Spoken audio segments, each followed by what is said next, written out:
नमस्कार, स्वागत है आपका दिव्य हिमाचल टीवी में। मैं अनुज कुमार। आइए शुरू करते हैं आज का बुलेटिन मेन हेडलाइंस के साथ। This news bulletin is brought you by Goyal Motors Solan. Himachal में कोरोना के 321 नए केस, 691 ने दी महामारी को मात, 12 रोगियों की मौत। अक्टूबर तक वैक्सीनेट हो जाएगा 18 साल से ज्यादा आयु वाला हिमाचल, 21 जून से बढ़ेगी रफ्तार।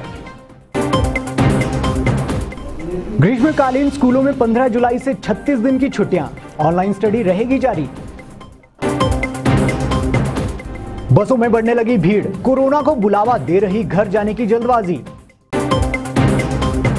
2 महीने के लिए मछली का शिकार बंद, 15 अगस्त के बाद हटेगी रोक। जल्द सच होगा भानुपल्ली बैरी रेल का सपना, अब तक 1000 करोड़ रुपए हो चुके हैं खर्च। प्रदेश में अब 19 जून तक येलो अलर्ट, जारी रहेगी बारिश, 8 डिग्री गिरा ऊना का पारा। और अब समाचार विस्तार से।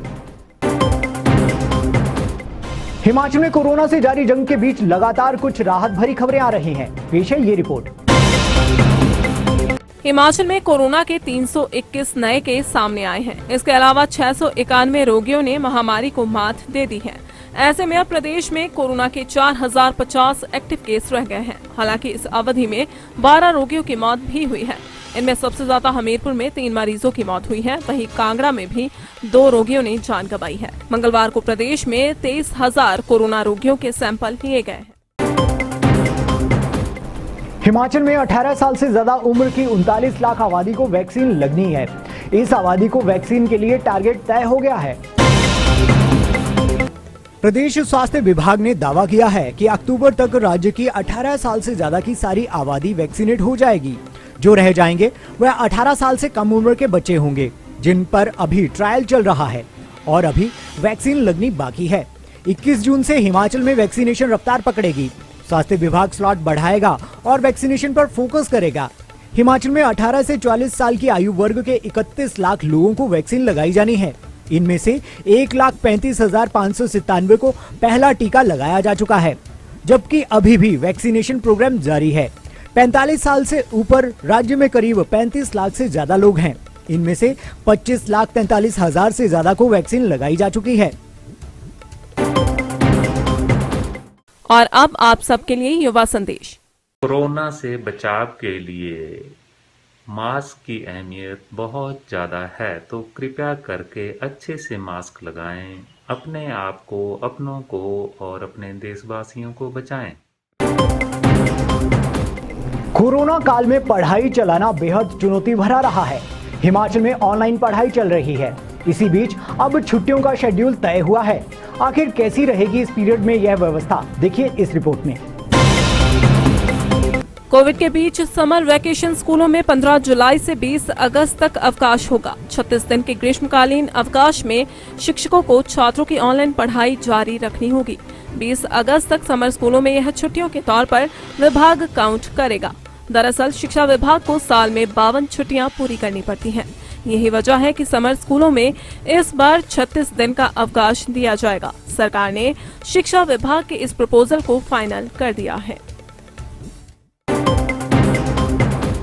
बेशक अभी कोरोना केस घटे हैं, लेकिन महामारी का प्रकोप अभी थमा नहीं है। लोग फिर से कोरोना नियमों की अनदेखी करने लगे हैं। आइए देखते हैं हमीरपुर से ये रिपोर्ट। ये तस्वीरें हमीरपुर की हैं। इस बस में यात्री नियमों से ज्यादा नजर आ रहे हैं। इसे घर जाने की जल्दबाजी कहें या फिर ओवर कॉन्फिडेंस कि लोग कोरोना प्रोटोकॉल को भूलने लगे हैं। मंगलवार को यहाँ पर कई यात्री सोशल डिस्टेंसिंग की धज्जियां उड़ाते हुए नजर आए। हालांकि निगम की अधिकतर बसों में 50% हिसाब से ही यात्रियों को बैठाया जा रहा है, लेकिन जहां भीड़ है वहां लोगों और प्रशासन को ध्यान देने की जरूरत है। दूसरी ओर यात्रियों का कहना था कि यह उनकी आखिरी बस है। ऐसे में घर जाने के लिए और कोई साधन नहीं है। कुल मिलाकर लोगों को कोरोना प्रोटोकॉल का पालन करना ही होगा। 50% ही है। खैर अभी तो सवारी उतनी ही हो रही थी 50% के हिसाब से। किसी गाड़ी में 2-4 एक्स्ट्रा हो रही है, वो बात अलग है। वैसे 50% ही है। अभी ना कब पिछले कल तो कम थी, आज तो कोई शिमला से आ रही है, धर्मशाला साइड जा रही हैं, देहरा साइड जा रही है, सुजानपुर साइड जा रही हैं। वो गाड़ियाँ बढ़ गई, उसकी वजह से जो सवारियाँ डिवाइड हो गई हैं। तो अपने आप ही मतलब सवारी वैसे ही कम है। ये सुजानपुर के लिए निकली 16 डिपो की निकली होगी शायद। हाँ, उसमें ऐसा है ना कि एक अकेली सिंगल गाड़ी आई है सोलन से, तो उसमें पहले से पीछे से ही सवारी काफ़ी थी, तो कुछ यहाँ से चढ़ गई होगी लोकल सवारियाँ, जैसे अणु में उतर जाते हैं ना लोग, तो आगे वैसे रहती हैं लोकल सवारियाँ ना, जैसे यहाँ पक्कापुर में उतर गई, अणु में उतर गई, या तो सड़का में उतर गई, 10-10 सवारियाँ वैसे चढ़ जाती है, तो वहाँ उतर जाएगी, सवारी वैसे खाली हो जाती है दोबारा। अगर उनको ना बिठाएं तो वो भी फिर लोकलिटी में हो जाता है। अगर हो सकता है कि उनको बिठाएं तो आगे राणू में जाके गाड़ी खाली हो जाएगी, लॉन्ग रूट की रह जाती है। तो लोकल सवारी है ना, तो थोड़ा थोड़ा 2-2 किलोमीटर के लिए ना वो तो ले जाने पड़ रहे हैं, बाकी वैसे सवारी वो नहीं है, 50% की है। बरसात के मौसम में मछली का शिकार बंद हो जाता है। इसी परंपरा को आगे बढ़ाते हुए प्रदेश में बड़ा फैसला हुआ है, लेकिन इस बार शेड्यूल चेंज हुआ है। हिमाचल के 5 बड़े जलाशयों में अब 16 जून यानी कल से 2 माह के लिए मत्स्य आखेट पर पूरी तरह से प्रतिबंध रहेगा। 16 जून से 15 अगस्त आगामी 2 माह तक इन जलाशयों में मछुआरे बिल्कुल भी मत्स्य आखेट नहीं कर सकते और न ही आयात निर्यात किया जा सकता है। प्रतिबंध की इस अवधि में मत्स्य प्रजनन का कार्य करती है। मत्स्य विभाग के निदेशक सतपाल मेहता ने बताया कि मत्स्य प्रजनन को लेकर यह प्रतिबंध लगाया गया है। पहले यह प्रतिबंध 1 जून से 31 जुलाई तक होता था, अब इसमें बदलाव किया गया है। इस दौरान 2 माह में कैंप आयोजित होंगे। इसमें गोविंद सागर झील में 19, कोल डैम में 3, पोंग डैम में 17, चमेरा में 3 व रंजीत सागर में 2 कैंप लगाए जाएंगे। इन कैंपों में विभाग के क्षेत्रीय अधिकारी व कर्मचारी ड्यूटी देंगे।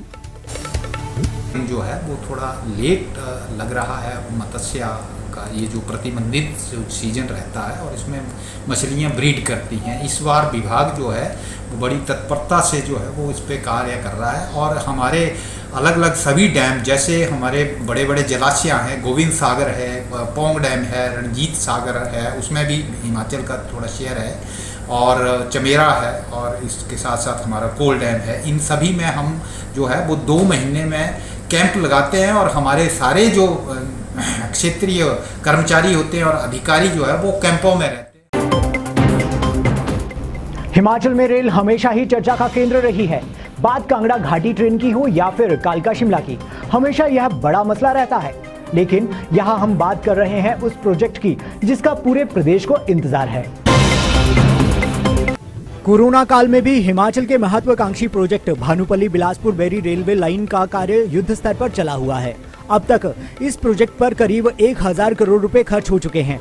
योजना के तहत इसमें 7 सुरंगों व 5 पुलों का निर्माण किया जाना है।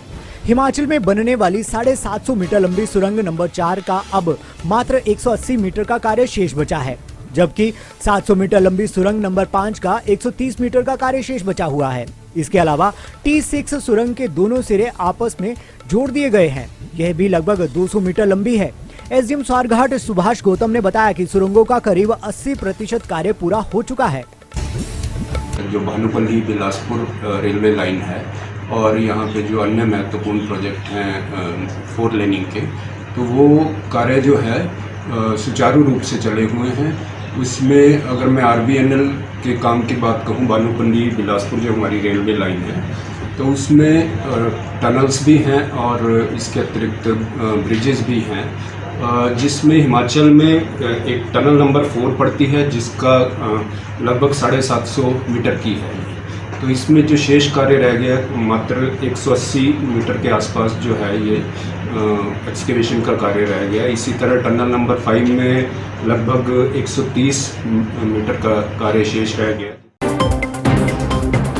बरसात आ गई है, मौसम पल पल रंग बदल रहा है। आने वाले दिनों में आखिर अंबर क्या गुल खिलाने वाला है, आइए देखते हैं शिमला से ये वेदर रिपोर्ट। मौसम विभाग ने हिमाचल में 19 जून तक का येलो अलर्ट जारी किया है। बारिश के साथ गर्जन की संभावना जताई गई है। पिछले 24 घंटों के दौरान बारिश से प्रदेश में 4 डिग्री तक पारा लुढ़का है। ऊना का तापमान जो कि कुछ दिन पहले 43 डिग्री पहुंच गया था, वह अब 35 डिग्री चल रहा है। ऐसे में यहाँ पर लोगों को गर्मी से कुछ हद तक राहत मिली है। पिछले 24 घंटों के दौरान कई जगहों पर बारिश और ओलावृष्टि भी हुई है। सबसे कम तापमान कल्पा का 8.5 डिग्री रहा है। मौसम विज्ञान केंद्र शिमला के निदेशक डॉक्टर मनमोहन सिंह का कहना है कि 19 जून तक के लिए येलो अलर्ट जारी हुआ है। इससे तापमान में और गिरावट आएगी। और अब चलते चलते हिमाचल में अब 3 घंटे से ज्यादा नहीं होगी ऑनलाइन पढ़ाई। शिक्षा विभाग ने जारी की प्राइवेट सरकारी स्कूलों को अधिसूचना। सरकार ने बागवानी विभाग को दिए तूफान से हुए नुकसान की रिपोर्ट देने के निर्देश। कैश क्रॉप्स को हुए नुकसान का मामला केंद्र से उठाया जाएगा। और विश्व हिंदू परिषद के प्रांत अध्यक्ष लेखराज राणा बोले, राम मंदिर निर्माण को लेकर घोटाले के आरोप बेबुनियाद। आज के बुलेटिन में बस इतना ही। रात 9:30 बजे देखना ना भूलें शिमला से विशेष लाइव।